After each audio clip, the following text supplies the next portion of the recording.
एक ऐसा शो जिसमें गाली गलौज, इतना मारूंगा तेरा बाप भी याद करेगा, समझा? मारपीट, मेरे बाप के बारे में बोला ना। भद्दी भद्दी बातें, बात में जाना नहीं, काट के रख दूंगी यहाँ पर। ये सब दिखाया जाता है। लेकिन हैरानी की बात है कि लोग इन शोज को देखते भी हैं। पिछले साल बिग बॉस 18 सीजन को सोशल मीडिया पर 560 करोड़ लोगों ने देखा। इंडिया का इतना पॉपुलर रियलिटी टीवी शो जिसके आज 18 से ज्यादा सीजन आ चुके हैं। सैडिज्म, वॉयरिज्म, मेसोचिज्म, मुझे हर्ट हो रहा है बिग बॉस, मुझे हर्ट हो रहा है, हर्ट हो रहा है। Back biting. मेरे मुंह मतलब के चल, एक काम कर, तू सो जा मुंह ढक के ना, दिखता रहेगा तो चुपता रहे। इस शो में ऐसी ऐसी हरकतें होती है कि इससे बहुत सी चीजें नॉर्मलाइज हो गई है। कैसे इस शो की वजह से ऑडियंस और कॉन्टेस्टेंट के मेंटल हेल्थ पे इफेक्ट पड़ा है। कहीं ना कहीं मेरे दिमाग में एक सुसाइड का थॉट भी आया कि मैंने ऐसा क्या ही कर दिया कि मैं अब तक ये सजा भुगत रहा हूँ। भगवान जी ने शायद थोड़ी सद्बुद्धि दी है, मैंने कोई गलत डिसीजन नहीं उठाया। तो आइए देखते हैं। इसको पकड़ यार अभिषेक प्लीज।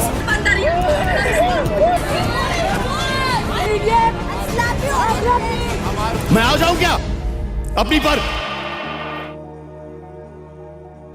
सबसे पहले इस शो के हिस्ट्री की बात करते हैं। कैसे इस शो की शुरुआत हुई। 1949 में राइटर जॉर्ज ऑरवेल ने एक नोवेल पब्लिश की जिसका नाम था 1984। इस नोवेल में एक डिक्टेटर सरकार के बारे में बात की जाती है जिसे हेड किया जाता है एक बिग ब्रदर के द्वारा, और हर जगह यह पोस्टर लगा दिया जाता है कि big boss is watching you, मतलब हमारी जो डिक्टेटर सरकार है उसकी नजर हमेशा आप पर है। इसके बाद 1999 में नीदरलैंड के कुछ लड़कों ने सिंपल कॉन्सेप्ट लिया और इसे एक रियलिटी शो में बदल दिया जिसका नाम इन्होंने दिया बिग ब्रदर। इस शो का कॉन्सेप्ट था कि कुछ लोगों को एक घर में रखा जाएगा जिनकी हर हरकत 24 घंटे रिकॉर्ड की जाएगी और वो बिग ब्रदर के कमांड में रहेंगे। कुछ समय बाद यह शो काफी पॉपुलर हो गया और दुनिया भर में फैलने लगा। इसी कॉन्सेप्ट को कॉपी करके America, Russia, Thailand, Mexico, Brazil, Argentina, Australia, Indonesia, China सबने अपने अपने बिग ब्रदर्स बनाए। और जब बात कॉपी करने की आती है तो इंडिया इसमें कहाँ पीछे रह सकता है। बिग ब्रदर को बदलकर इंडिया में बना दिया गया बिग बॉस। घर वालों की सरकार। नमस्कार। वैसे तो नोवेल में काफी अच्छी बातें बताई गई है, जैसे हिटलर और स्टालिन जैसे सरकारों को क्रिटिसाइज कर रहा था कि डिक्टेटरशिप में किस तरह की टेक्निक इस्तेमाल की जाती है लोगों को बेवकूफ बनाने के लिए। लेकिन आज के बिग बॉस जैसे शो इसके एकदम उल्टा कर रहे हैं जिसमें कुछ चीजों का काफी हैवी डोज है। सैडिज्म, वायरिज्म, मेसोचिज्म और बैक बाइटिंग। सबसे पहले सैडिज्म की बात करते हैं। सैडिज्म का मतलब है दूसरों को चोट पहुंचाकर दूसरों की बेइज्जती करके मजा लेना। आपको यह बात सुनकर हैरानी भी होगी, लेकिन अगर आप बिग बॉस को देखने वाली ऑडियंस है तो आप भी इस सैडिस्टिक प्लेजर में हिस्सा ले रहे हैं। ज्यादातर ये जो सैडिस्टिक पर्सनालिटी है इसे मर्डरर और साइकोपैथ से एसोसिएट किया जाता है कि सिर्फ मर्डरर और साइकोपैथ ही दूसरों को मारकर और दूसरों को चोट पहुंचाकर खुशी महसूस करते हैं। लेकिन कुछ स्टडीज ने कम एक्सट्रीम कैटेगरी बताई सैडिज्म की, जिसे एवरीडे सैडिज्म कहा जाता है। एवरीडे सैडिज्म का कुछ एग्जांपल ले तो याद कीजिए एंशिएंट रोमन एम्पायर के जमाने में आपने फिल्मों में देखा होगा या फिर किताबों में भी पढ़ा होगा कि ये जो कोलोजियम है रोम में एक पब्लिक इंटरटेनमेंट के लिए स्टेडियम हुआ करता था जहाँ पर अक्सर दो ग्लैडिएटर आपस में एक दूसरे से लड़ा करते थे। कई बार जब एक ग्लैडिएटर बुरी तरह से घायल हो जाता था तो फिर स्टेडियम में बैठे जनता से पूछा जाता था कि इसे मार दिया जाए या फिर जाने दिया जाए। बहुत बार जनता की तरफ से थम्स अप दिखता था कि इसे मार दो। उसके बाद इस कोलोजियम में एक भूखे जानवर को छोड़ दिया जाता था जो ग्लैडिएटर से लड़े। एवरीडे सैडिज्म का एक बहुत अच्छा एग्जाम्पल है क्योंकि स्टेडियम में बैठी जनता ग्लैडिएटर की मुश्किलों में अपनी खुशी देख रही है। उसके बाद से अभी के समय में आए तो बहुत से लोगों को स्ट्रीट फाइट्स देखने में बड़ा मजा आता है। जब सड़क पर दो लोग एक दूसरे से लड़ने लग जाए, चाहे कोई भी रीजन हो, वहाँ भीड़ इकट्ठी हो जाती है। बहुत कम ही लोग होते हैं जो इस लड़ाई को असल में रोकने की कोशिश करते हैं। ज्यादातर लोग अलग खड़े होकर फाइट का मजा लेते हैं। एक और एग्जाम्पल है एवरीडे सैडिज्म का कि कोई भी इंसान बिना किसी रीजन के साइड में बैठे कुत्ते को लात मारने लगेगा, पत्थर से मारने लगेगा। क्यों? क्योंकि मजा आता है। अब बिग बॉस पर आए तो बिग बॉस भी इसी एवरीडे सैडिज्म को एक्सप्लॉइट करती है। इसमें एवरीडे सैडिज्म नेक्स्ट लेवल पे पहुंच जाता है। कॉन्टेस्टेंट हमेशा एक दूसरे से लड़ाई करते हैं। अक्सर फिजिकल फाइट होती है, लोग एक दूसरे पर बर्तन फेंकते हैं। एक केस में तो एक कॉन्टेस्टेंट एक दूसरे कॉन्टेस्टेंट के ऊपर गर्म पानी फेंक देता है। धक्का मुक्की होती है, गाली गलौज होती है और ये सब एक खुद ही नहीं करते हैं, इसे शो के ओनर द्वारा करवाया जाता है ताकि लोग शो देखें। उसके बाद आता है वॉयरिज्म। इस शब्द का मतलब मतलब होता है लोगों के प्राइवेट लाइफ को देखकर प्लेजर लेना,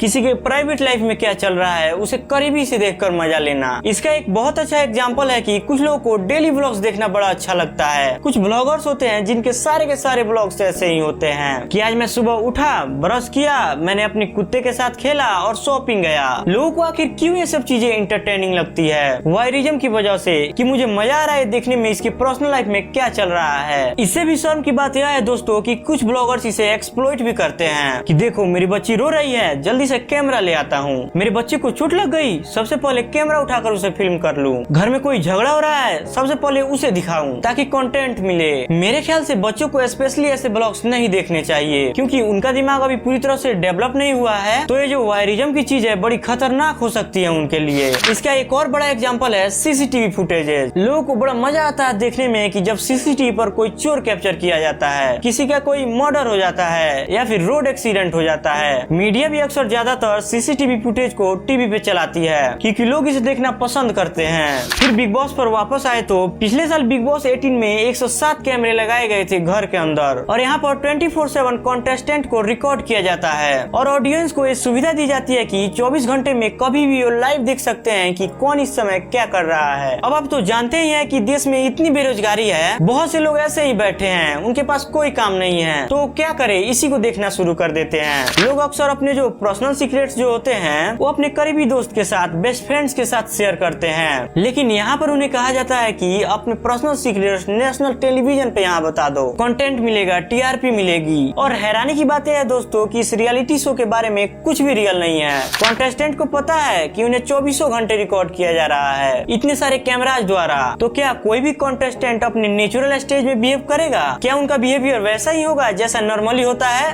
बिल्कुल भी नहीं। बिग बॉस में ऐसा होता है कि हर कॉन्टेस्टेंट को एक दूसरे को परेशान करना ही है, जो नहीं करता है उसे बाहर निकाल दिया जाता है। अगर इसमें कोई अच्छा आदमी चला भी जाए तो उसे जबरदस्ती फोर्स किया जाता है कि इसमें कंट्रोवर्सी का हिस्सा बनो, एक दूसरे की इंसल्ट करो। जो अगर नहीं करता है तो उसे बाहर निकाल दिया जाता है। भोजपुरी स्टार खेसारी लाल यादव कॉन्टेस्टेंट थे बिग बॉस 13 के, इन्हें बड़ी जल्दी घर से बाहर निकाल दिया गया था। पर जब इन्होंने इंटरव्यू दिया टाइम्स ऑफ इंडिया को तो उन्होंने कहा कि जो शो का फॉर्मेट है वो उन्हें बिल्कुल भी सूट नहीं करता। इंसान शैतान बन जाते हैं इस घर के अंदर। अगर इस शो में आगे बढ़ना है तो लोगों को गालियां देकर, इंसल्ट करके आगे बढ़ा जा सकता है। एक बात बताइए, शो किसका? शो बनाने वाले का। पैसा किसका? शो बनाने वाले का। टाइम किसका जा रहा है? आपका। मेंटल हेल्थ अफेक्ट किसकी हो रही है? आपकी हो रही है। इसलिए आप सबसे रिक्वेस्ट है कि अपने दिमाग को एक डस्टबिन की तरह ट्रीट मत कीजिए। आपका दिमाग कोई डस्टबिन नहीं है कि कोई कूड़ा डालते रहिए। कोई भी कंटेंट कंज्यूम करने से पहले सोचिए कि उसका आपके माइंड पे क्या इम्पैक्ट होगा, पॉजिटिव होगा या निगेटिव होगा। आप अपना टाइम ज्यादा से ज्यादा नई चीजों को सीखने में लगाइए। तो अगर आपको ये वीडियो अच्छा लगा तो ये वाला वीडियो भी बहुत अच्छा लगेगा।